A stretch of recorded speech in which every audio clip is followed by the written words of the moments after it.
Long-time listener, first-time writer. I'm a woman in my early 20s working my way through college and trying to come out the other side with as little debt as possible. I've never had a reason to write in before, but seriously, something majorly effed up happened last month, and I thought, right, I'm sending this into Let's Read. One of my side hustles is working as a Deliveroo driver when I have spare time between jobs or after the gym. Gotta keep the side income flowing, you know? This one evening, I got an order through the app from a burger chain and accepted it because I was nearby. I didn't recognize the address, which was odd because I know this town pretty well, but whatever. I took the order, waited longer than usual for the teen workers to sort it out, and then set off. It turned out to be right at the edge of the delivery zone, so by the time I arrived, the food was probably going to be lukewarm at best. Still, not my problem. Customers know the ETA, and there's always a microwave. The farther I drove from the restaurant, the seedier the neighborhoods became. We started in a tired urban patch and then went into a suburb that looked like someone had stopped caring decades ago. Houses were boarded up and dark. The place felt abandoned. It even had that weird lack of graffiti, like even people who caused trouble wouldn't touch it. I remember hearing fear described as bone prickles on a podcast recently, and that phrase kept popping into my head. Driving there with the smell of fries and burgers making me a little queasy, I felt those bone prickles strong as anything. It's that whole body tingling when something is just off. When I pulled up, the house was at the edge of that rundown stretch. If it had been the only lived in property on the road, I wouldn't have been surprised. Yet here it was, light pouring from every window and upbeat indie music, loud enough to hear on the street. I hauled the insulated bag, which felt heavier than it should, and knocked. It took a few knocks before the music cut and someone opened the door. The guy who answered looked about my age, wearing a band tee and doing this goofy smile that made me think he might be stoned.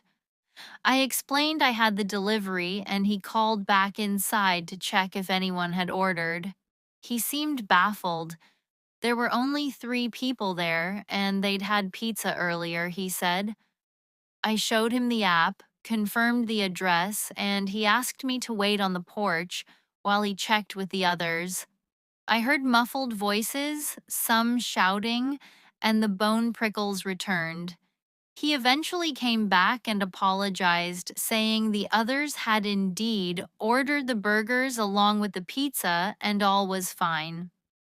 Just as I started to unzip the bag, he insisted on giving me a cash tip.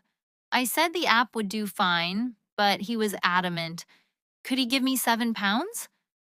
I shrugged and said, okay, who even keeps cash on them these days? This time he left the door cracked open, just enough for me to peek inside. The living room looked surprisingly nice. Framed posters, a couple of arcade machines in the corner, and a big TV. He paced between the door and a kitchen, then called something down a set of stairs to a basement.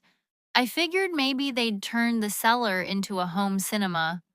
When he came back with £7 and 25 pence in change, I laughed at the odd amount. I finally pulled the bags out, and unsurprisingly, they were cold. He'd kept me on the porch long enough. After quick thanks and a couple of awkward goodbyes, I got back in the car and checked for more jobs. Another order had just come through from the same restaurant, so I decided to swing back.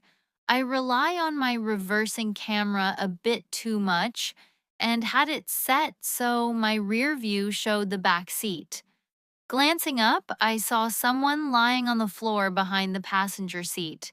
He looked like a guy in his mid-20s, clutching some odd, long-bladed kitchen tool, more of a boning knife than anything I'd seen, and staring like he was waiting for a cue.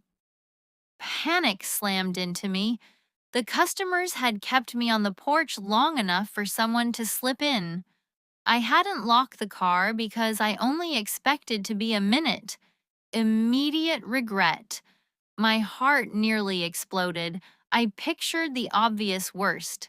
I told myself not to look back so he wouldn't know I'd seen him.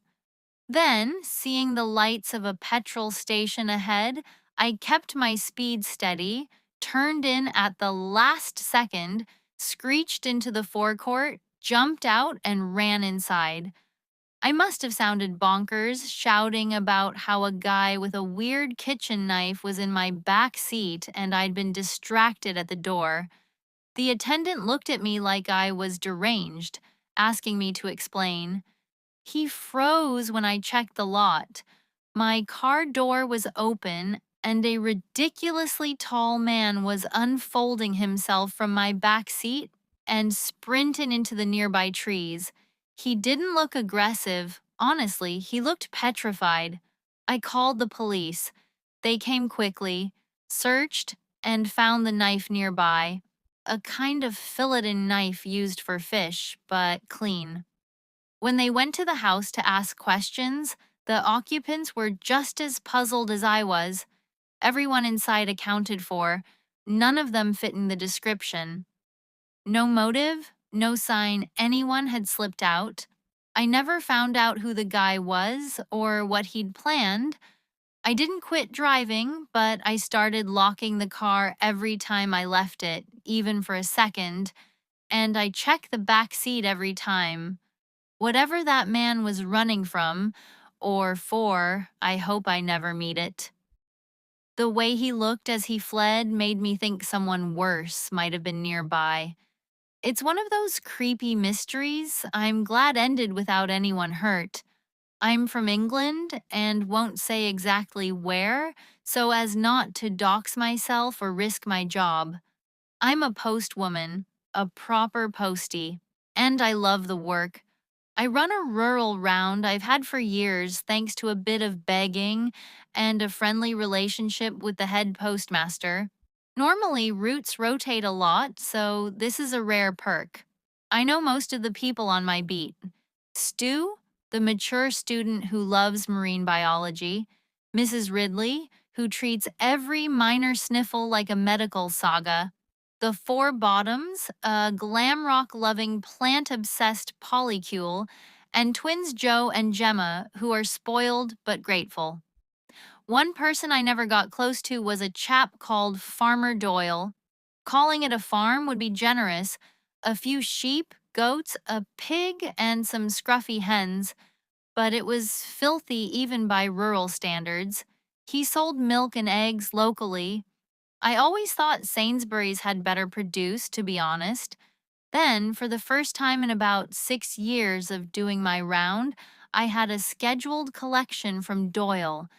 You can book Royal Mail to pick up parcels, and he had arranged a free collection with strict instructions not to knock.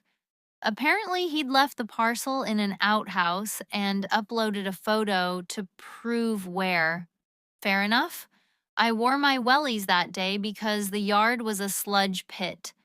The mud up to my ankles confirmed the choice. I opened the outhouse and was hit by a stench that nearly made me retch. Still, the marked box was front and center, so I grabbed it and headed back to the van. Halfway there, I realized the parcel was leaking. A foul, oily fluid sloshing from the bottom. There was no way I could accept it for collection, but I couldn't just abandon it either, so I broke the do not disturb instruction and went to find Doyle. My heart sank as the parcel collapsed in my arms and the base fell out, spilling a mess all over my legs and coat.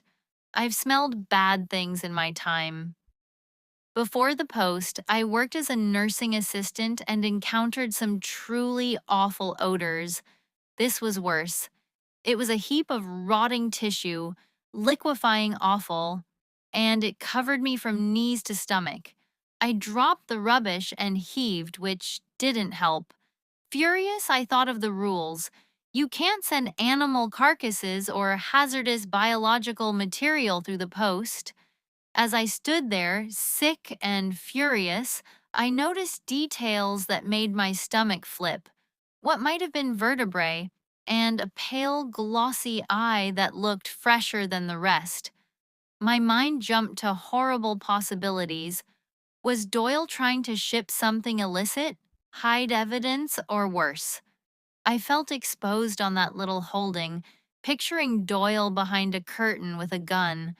So I ran to the farmhouse. The door opened before I reached it, and a younger man, Doyle's grandson, as it turned out, stood there.